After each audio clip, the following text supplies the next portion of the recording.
Okay. That lady, okay, for asking us to speak today, it is an honor, as it always is, to speak with Mr. Webb, and especially Mr. Gillespie. We've spent so many wonderful hours together last year.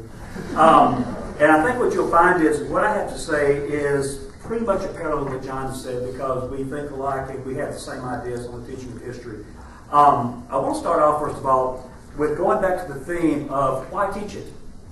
Why teach history? A few years back, I was teaching at Louisiana Tech, and I was teaching a survey course of American history. And I'm sitting here teaching in front of 200 students.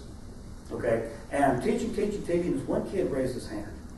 And I said, yes, sir. He said, Mr. Scalia.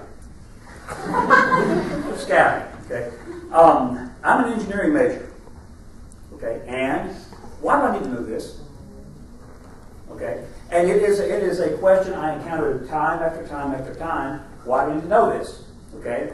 And ultimately my answer was this. I don't know. I mean, I can't tell you why you need to know history.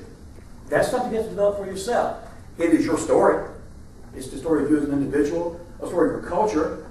Okay? But as far as why you need to know it, I guess the only thing I can say is that you're coming for graduation. Other than that, you make that determination. But as time went on, especially coming to teaching high school, I started thinking and thinking and thinking, what do we as teachers tell you why you need to know history? Okay, again, you've got to have it for graduation. Sorry.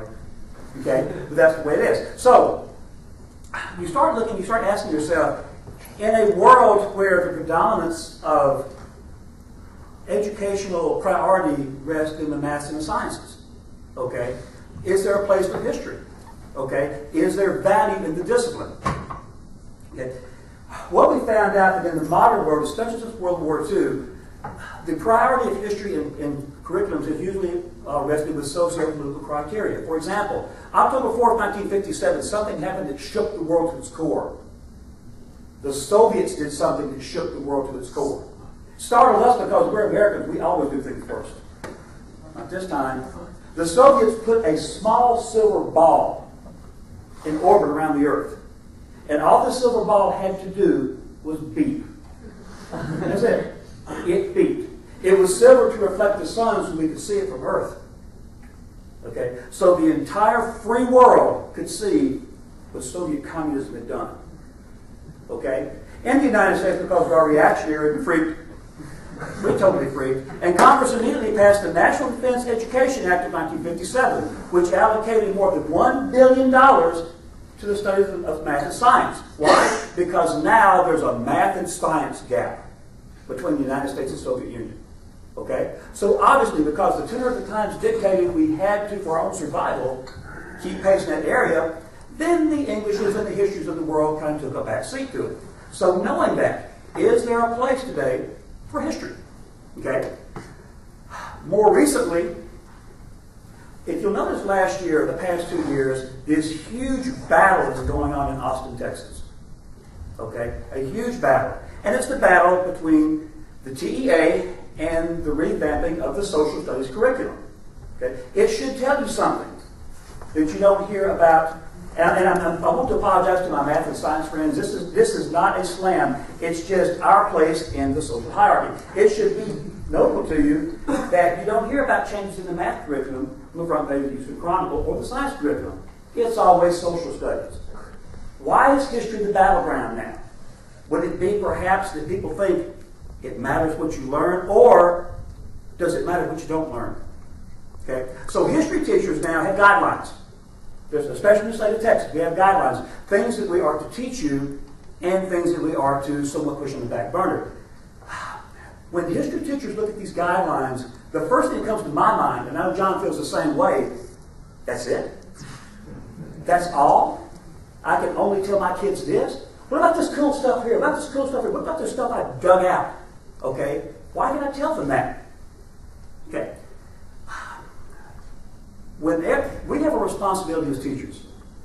We have a responsibility to inform you, to teach you, to push a button somewhere to get something going. But within this responsibility, we must remember that there's a philosophy involved. As history teachers, we stand on the shoulders of philosophical giants. Okay? My students have heard this before. I'm sorry to bore you again with it, but history is Newtonian in nature. Okay? Human nature dictates that human beings react to a stimuli of some sort. We're human beings. We're going to react. People are going to react to us. History is also Darwinian in nature. Okay? History is a societal evolution of which the component parts are just as much and even more so evolutionary than revolutionary. Why does that matter? Social history takes a long time to evolve. It's not a knee-jerk reaction. It's not the result of a war per se. Okay?